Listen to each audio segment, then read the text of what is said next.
Good morning, class. In the last lecture, class, we have understood about the economic growth, and today we are going to understand the factors affecting economic growth. Okay, so can anybody tell me any idea you have? What are the factors which affects economic growth? Okay, good, fine. So please pay attention. We will today understand the factors affecting economic growth. Okay. What is economic growth for? Will once again we will understand that it means increase in the market value of the goods and services produced by an economy over time, right? The value when the of the goods and services are increased or produced in the economy over the time. It implies sustained expansion in efficient labor force, capital, volume of internal and external trade, and level of consumption in an economy. Okay, and it has been one of the principal objectives of planning in India, and economic growth is measurable and objective. Real per capita income is the most reliable indicator of economic growth. When the real per capita income means when the income level of an individual increases, the expenditure also and the lifestyle also of that individual also increases. So when the real capita of an income person is increases, it is an indicator that there is an economic growth. Okay. So how we measure the economic growth? What is the tool? So economic growth in a country is measured by the country's gross domestic product in 1 year. So what is GDP? It is also known as GDP, gross domestic product. So GDP is the total amount of final goods and services produced in 1 year within a country. So what is that? Whatever the goods or service we produce in a year in the whole country, within a country, is called GDP, right? So what is the measure to measure the economic growth? It's gross domestic product. Economic growth in India. So we will understand since independence, India has made significant progress in several areas of economic and human development. Food production has grown to provide adequate level of food security. Infrastructure development has proceeded with good speed. A vast pool of trained human resource has been developed. A vast network of development institution has been nurtured. So we can know that there was before independence, it was not so. But after independence, we have made a good progress in every field, in the area of human development, in the area of infrastructure, in the area of building the institutions, right? So there has been a very good progress in all these areas. Food and nutrition. Okay, so food and nutrition during the past 50 years, food grain production has increased nearly fourfold from 50.8 million tons to 203 million tons, yet more than half of the population of children remain undernourished. See, we have did a very good increase in the number of tons if we talk about, but yet we see that population is the major cause, which we have also understood in the last lecture, that because of higher population we are unable to cope up, and there is uneven distribution among the people, right? So even increasing it fourfold times, we are unable to produce to all the population. A second point is education. So literacy has increased about more than threefold from 18.33 in 1951 to 65.83 in 2001. Yet more than one third of the total population is still illiterate. For females, the proportion of illiteracy is 55%. So you can see there's a good increase in the number of literacy also, but yet it has to be increased. And especially we can see the proportion of females, as we know earlier, and today also in many places the females are not encouraged or encouraged to study. So the literacy rate is just 55%, which should be increased to 100%. Water, more than 80% of the population have access to safe drinking water, but quality problems and contamination threatens the growth.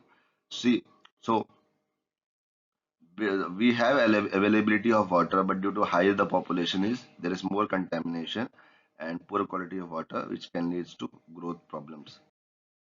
Health, during the 90 years 1950 to 2001, life expectancy almost doubled from 32 to 60 years.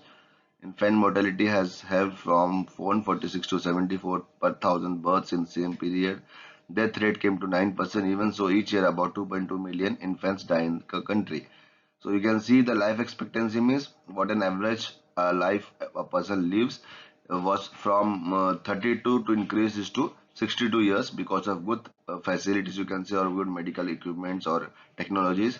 Infant mortality, child dying before the birth, is have been also helped from 146 to 74,000 births in same period.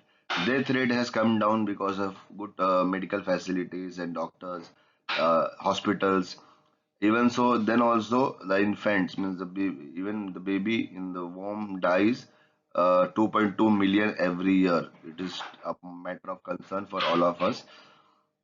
Then we have, even the next point is income poverty. In 1951, 50 to 1951, the proportion of rural population living below the income poverty line was 65%. It came down to 26% by 2000. Income poverty also fell in urban areas, and currently it is 24%. In rural areas, it is 27%. So income poverty means when people are not earning good enough, they are living a life below the poverty line, means they are not getting the basic facility also, which was 65%, which was very high, but now it is good indicator that it has come down to 26%.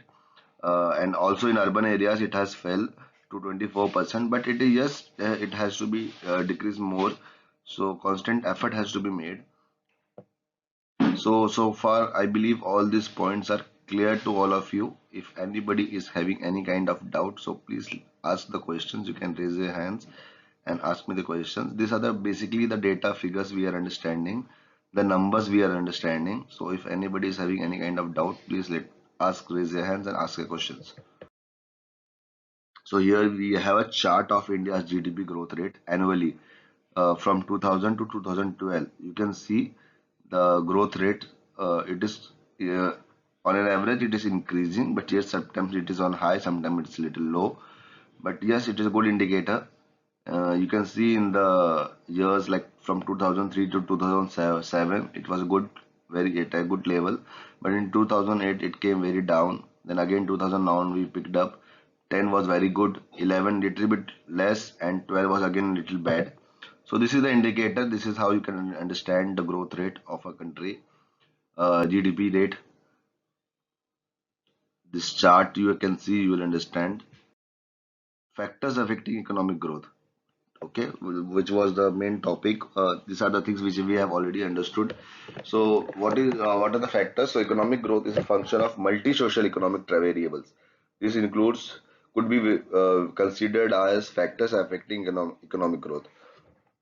Factors affecting economic growth can be broadly classified into two categories. Okay, first is economic factors. Economic factors, natural resources we have. Then we have human capital, investment in capital goods and entrepreneurship. Non-economic factors like social factors, political factors, and demographic factors. Okay, so first we will understand what is economic factors and what are. Then we will understand the non-economic factors. We will understand the economic factors in detail. So non-economic factors affecting economic growth. Social factors. Social institutions exert a determining influence on economic progress and can either help or hinder the progress of a nation. In underdeveloped country economies, like example, we are also we are a developing country. There are many countries which are not, which are under the category of underdeveloped economics. So social institutions and structure do not provide proper necessary atmosphere and proper conditions for scientific growth. The social institution in India are caste system, joint family system, religious belief and customs, right? Where in developing and developed countries, social institutions and structures pave a way of our successful economic growth. People believe more in their hard work rather than in their fate. This improves their performance, contribute to economic progress. So this is the social factors which is mentioned here. What is the difference in the underdeveloped economies and developing and developed economies? Political factors. There are often political factors involved in why some countries remain poor, and one of those is bad government. Government need to do a lot of things to encourage development. They need to build and maintain infrastructure and raise and spend finance wisely on the right projects. They also need to set up their laws and business practice in a way that encourage investment and initiate that protect businesses and individuals legally, and that honor property rights, contracts, and copyrights. Okay, so we all know that after every 5 years we have MLA and MP elections where we choose the government, we make the government, and this government is responsible for making the policies related to business, trade, finance, contracts, everything, and for building the infrastructures, roads, everything. So if the government is not paying proper attention and not wisely investing, spending the money in the right projects, then definitely there will be a loss for the country. So political factors, one of the important factors for the economic growth of the country. A good government is very much important for any country's development, right? So we should be very much careful while choosing the government, and we should help the government to this maintaining all the government properties. Demographic factors. Okay, people's economic behavior varies at different stages of life.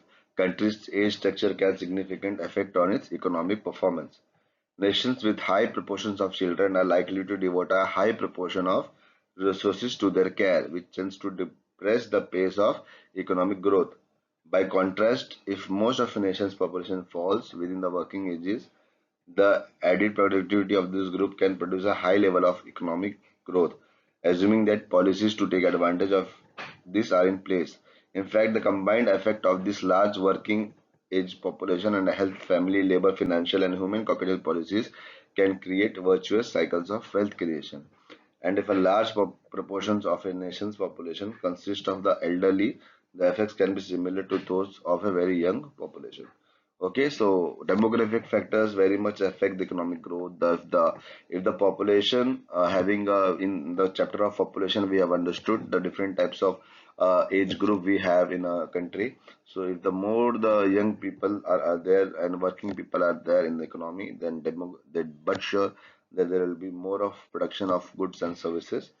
Yes, so demographic factors also play a major role in choosing the economic factors of production, right? So it is very important to understand all these factors very well. Okay, and we have all these factors. Then we have the final thing is the conclusion. So sum up the factors that are basic determinants to economy. Progress are natural resources, including lands, minerals, water, forest. Okay.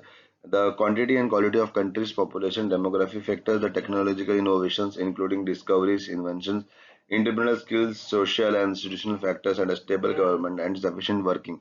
Favorable external circumstances and prospects of foreign trade also promote growth. So this is a conclusion. So these are all the factors today we have discussed, and you, I hope you all have understood. If anybody has not understood, you can anyway anytime ask me the questions, and you have to make a list of all the documents, list of all the factors which affect the growth of economy in the next assignment. So please make the assignment and prepare for the next class. Thank you.